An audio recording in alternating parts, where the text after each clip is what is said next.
which is all to do with the written aspect of this. So this wasn't really kicked in until the 16th century. So there's a big massive gap of like grey area, and that was all to do with the fact that the kings and queens were enjoying that any money which is coming their way, technically they're claiming it and keeping it there. That's great and dandy. So it wasn't until this next one, which is the statue of Anne, which is Queen Anne in 1710, and the statue of Monopolis, which is another one, 1600s. These came in because of the first kings, and this is where it starts coming to the British Empire at the moment. I'm not saying it wasn't done elsewhere, it was, but a little bit later. So the US had their own ones afterwards, and then each of the countries all the way up until 1988 and 1990. Everybody started to have their own as a written documentation of use of intellectual property and terms of intellectual property. So this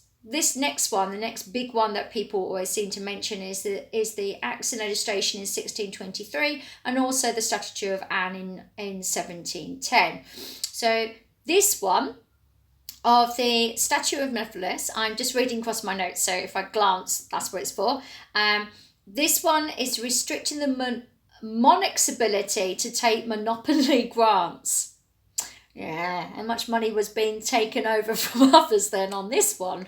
And this is to do with trade. So they were inviting people in. This actually became a standard procedure all the way up in Queen Anne, Elizabeth I as well, St. James I and James IV for Scotland. That reign, Henry VIII too as well. It was like, if you go to another country and you invent something there, but you are actually British, then it's part of the British, and that's still today. Yeah, that's where I'm finding for me as well. My inventions over in Malaysia, because I'm still part of the British citizenship and I'm able to complain on both, I'm able to use them both.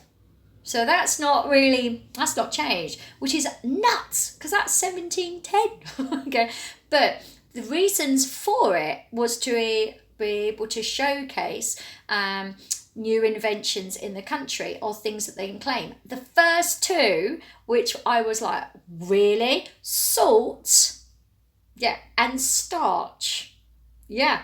Later on, other key people who gained this statutory right, that includes being able to have their work traded and their names traded by it as well. I have got on the list here for people. Thomas Cromwell, yeah, Henry VIII's aside private secretary. Another one is an Antonio Galante, I think that's how you say it. Is a Vietnam silk merchant, but he was based in the UK. So he came over, so his silks and his purchase of silks were trading gate between Vietnam and South. How cool is that? And then the last one, which I found, which is Henry Smythe. This is glasswork techniques. I'm assuming it's going to be the blowing technique. So the shapes of vases and bowls and things that we see today.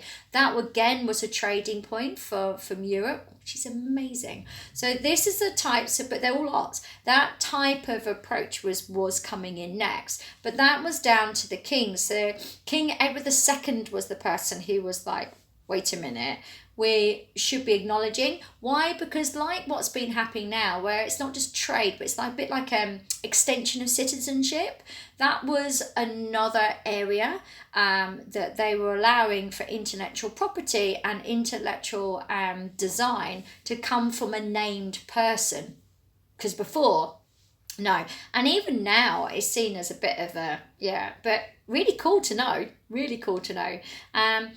Can't find any terms and conditions. Sorry about that. But I think that's because it's too old, and I think it was all changing as well. Because at that point, we're looking at like countries being invaded left, right, and centre, and empires being grown and then changed, all those other things. So it doesn't really surprise me. And the range as well that was used doesn't seem to be printed. So, but hey, just the thought of it even being started is pretty cool. The next one that you'll notice in Google and everywhere is this statue of Anne. So I'm just going to read this one through. So the Statute of Anne says, well, this is for printing. Printers, booksellers and other people taken the liberty of printing, reprinting and publishing books without the consent of authors and profiteers, to the great detriment and too often to the ruin of them and their families, and preventing therefore such practice for the future, and learn of men to compose and write and use books is enacted, which is really cool. So this is to protect families' earnings as inventors of text. This starts us off of what became copyright, trademark, patent, different sections of patent, and terms of. This is it. British is to do with Queen Anne. Yeah. When you look at 16th century, right, onwards, that means the written text of the following is insane. I was like, oh, of course. Number 1, William Shakespeare. Makes sense, doesn't it? So him, Christopher Marlowe, Thomas Nashe, Mary Sidley, Ben Jonson, Francis Lopez de Vere, Thomas Hyde, the list goes on. All of these and more were people who were becoming associated with this act, which is great because this is what the pioneers, and sets that stepping stone that for what is now, of course, the publishers of now, of who has that original terms of an association.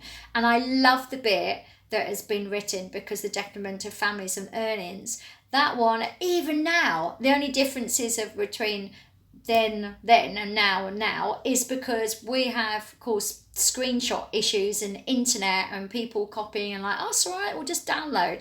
That whole mass of free borrowing, I already know of what was happening with me, and I am doubly ablant of now. I was seeing it all the time for the last 6 years of, oh, it's okay, yeah, we can just screenshot, or we can just borrow, oh, they won't know. Really? That's somebody else's work. That's somebody else's intellectual design, and should be acknowledged. Even the smallest ways should be acknowledged because an payment. So to see it written as the pinnacle of that Act of 1710, and then that has then been developed into the next bits of